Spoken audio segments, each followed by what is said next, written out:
तो welcome friends, welcome in my third episode of the nuclear physics. और इसमें हम आज न्यूक्लियस का जो साइज है, यानी जो ये जिसको हिंदी में नाभिक बोलते हैं, है ना, उसका हम साइज अप्रॉक्सीमेटली कैलकुलेट करेंगे। ठीक है, चलते हैं, देखते हैं।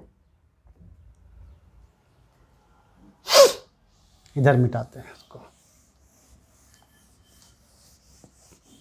जो पहला वाला, जिसके पहले जो एपिसोड नंबर 2 बताया है रदरफोर्ड के मॉडल के बारे में, थोड़ा ध्यान से देखना, तो इससे आपके कई बेसिक कॉन्सेप्ट्स क्लियर होंगे। ठीक है,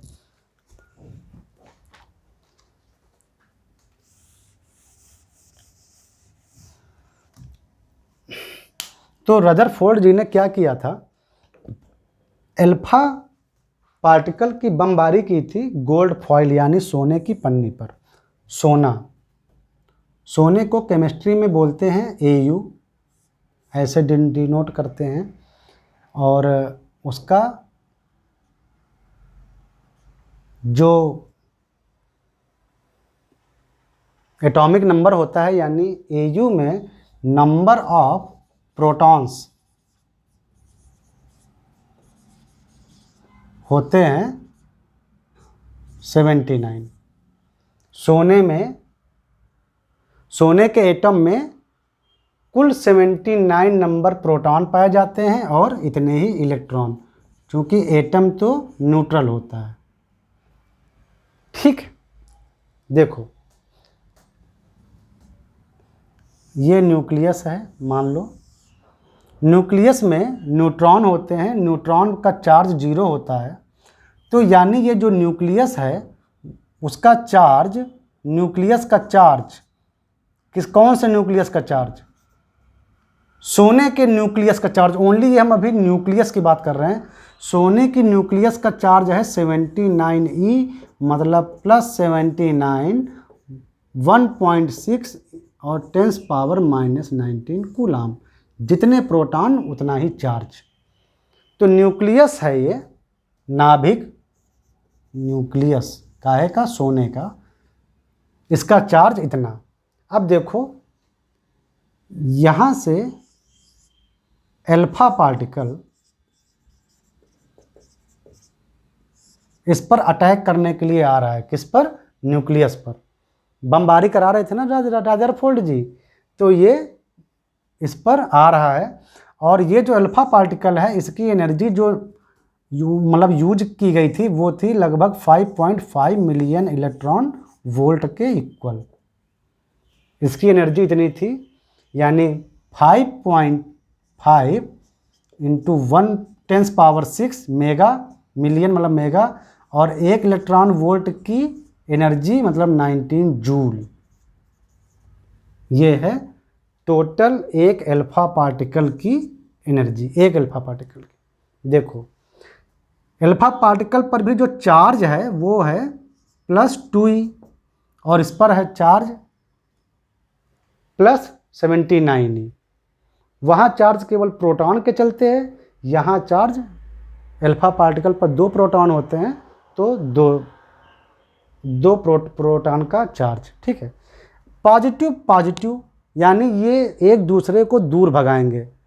इस पर जो ये न्यूक्लियस फोर्स लगाएगा वो कहेगा दूर रह, मतलब रिपल्सन, मतलब पास नहीं आने देंगे। पास आओगे तो हम तुम्हारी काइनेटिक एनर्जी को ख़त्म करेंगे। वर्क काइनेटिक एनर्जी थ्योरम की फोर्स है ये। न्यूक्लियस इस अल्फा पार्टिकल पर फोर्स लगाएगा इस डायरेक्शन में, रिपल्सिव फोर्स है ना। तो अल्फा पार्टिकल अगर मूव करेगा, जा रहा है वो, तो लगातार वो इसका रिपल्सिव फोर्स झेलेगा। अब ये जितना आगे बढ़ेगा, जितना इसका डिस्प्लेसमेंट होगा, ये फोर्स उस डिस्प्लेसमेंट के इक्वल निगेटिव वर्क करता रहेगा। निगेटिव वर्क पार्टिकल की काइनेटिक एनर्जी को घटा देता है, तो इसकी काइनेटिक एनर्जी धीरे धीरे घटना शुरू हो जाएगी। शुरुआत में जो इस पार्टिकल की एनर्जी थी, यानी 5.5 मिलियन इलेक्ट्रॉन वोल्ट, ये उसकी काइनेटिक फॉर्म में ही थी। शुरुआत में जो इस अल्फा पार्टिकल की जो एनर्जी थी वो काइनेटिक फॉर्म में ही थी।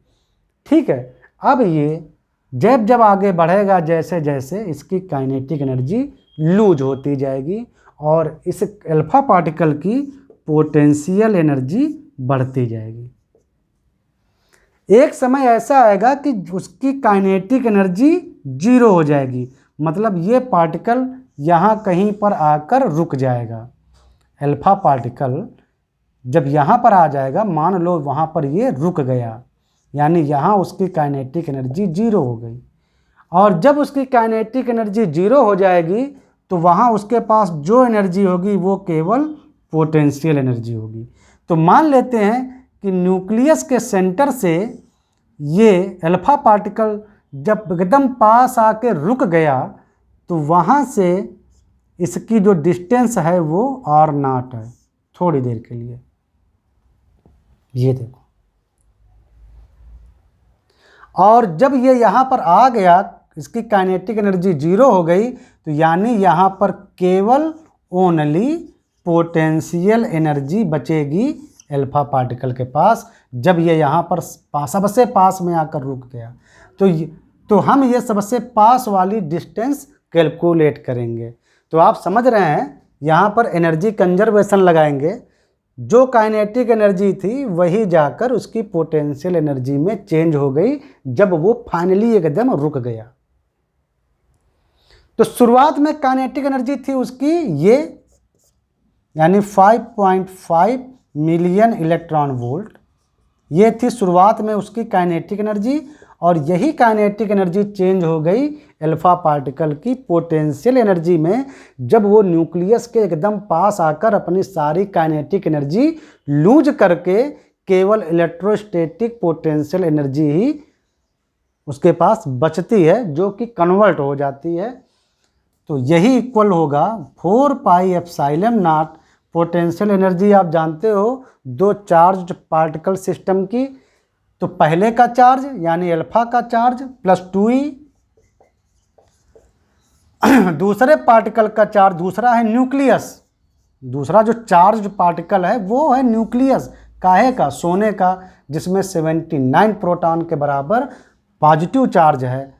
तो प्लस 79 इलेक्ट्रॉन के बराबर पॉजिटिव चार्ज, उनके बीच में मल्टीप्लिकेशन और अपॉन उनके बीच की डिस्टेंस का स्क्वायर। तो ये आ जाएगा आपका 5.5 इंटू 10⁻6 इंटू 1.6 इंटू 10⁻−19 जूल। ये तो भाई इसकी वैल्यू। इधर देखो, इतने की वैल्यू आप जानते हो केवल 9 इंटू 10⁻9 इंटू 2 इंटू 79 और इंटू ई स्क्वायर, एक ई की वैल्यू 1.6 इंटू 10⁻−19 कूलाम। केवल यहाँ पर हम सब MKS में लिखेंगे तो हमको बार बार यूनिट लिखने की ज़रूरत नहीं है, और upon r0 square, where r0 किस में आएगा, जब सब कुछ जब ले रहे हैं MKS में तो r0 यानी कि वो मीटर में आएगा।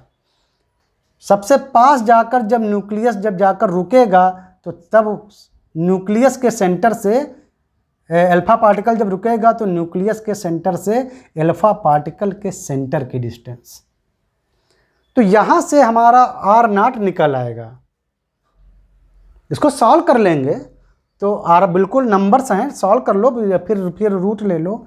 तो r0 जो आता है वो 10⁻14 मीटर के अराउंड आता है, मतलब इससे थोड़ा ज़्यादा आएगा। आप इसको सॉल्व करो, समथिंग इनटू दिस, तो मतलब ये समझो कि r0 यहाँ पर जो आएगा लगभग इतने मीटर आएगा। यानी कि अल्फा पार्टिकल जब रुकता है न्यूक्लियस से, सोने का जो न्यूक्लियस है, जो गोल्ड का जो न्यूक्लियस है, गोल्ड एटम का न्यूक्लियस, उसके पास जब बम बॉम्बिंग करने के बाद जब स्टॉप होता है ना, जब जस्ट उस टाइम पर वो लगभग इतने मीटर दूर रह जाता है न्यूक्लियस के सेंटर से।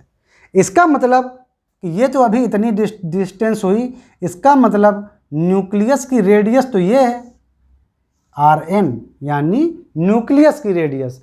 तो न्यूक्लियस को अभी उसने छुआ भी नहीं था और उसकी डिस्टेंस इतनी आई, यानी न्यूक्लियस की रेडियस इससे भी लेस आनी चाहिए। Rn is less than Ro। तो Rn यानी न्यूक्लियस की जो रेडियस है, एटम के जो न्यूक्लियस होते हैं उनकी रेडियस लगभग 10⁻⁻15 मीटर की रेंज में आती है। मतलब ऐसे हो सकता है कि 1.2 इंटू 10⁻⁻15 मीटर, 6.75 इंटू 10⁻⁻15 मीटर, ऐसे। तो जो न्यूक्लियस की जो रेडियस आती है वो लगभग 10⁻⁻15 मीटर की रेंज में चलती है। और जो न्यूक्लियस है वो तो हर एटम का अलग अलग होता है भाई। जैसे हाइड्रोजन एटम का न्यूक्लियस, तो हाइड्रोजन एटम में तो केवल प्रोटॉन ही बचा, तो जाहिर सी बात है कि इसका न्यूक्लियस सबसे कम होगा। हाइड्रोजन एटम का न्यूक्लियस सबसे कम होगा। अगर आपसे बोला जाए सोडियम का न्यूक्लियस, तो सोडियम में 11 या 11 प्रोटॉन होते हैं, तो उसमें 11 प्रोटॉन होंगे और लगभग इतने ही न्यूट्रॉन भी होंगे, यानी 11 प्रोटॉन 11 न्यूट्रॉन। तो इसका जो साइज है डेफिनेटली हाइड्रोजन के न्यूक्लियस के साइज से बड़ा होगा, यानी सोडियम के न्यूक्लियस का साइज हाइड्रोजन के न्यूक्लियस से बड़ा ही होगा। कैल्शियम 20, कैल्शियम 40, यहाँ पर 20 प्रोटॉन 20 न्यूट्रॉन। तो जाहिर सी बात है कि जो कैल्शियम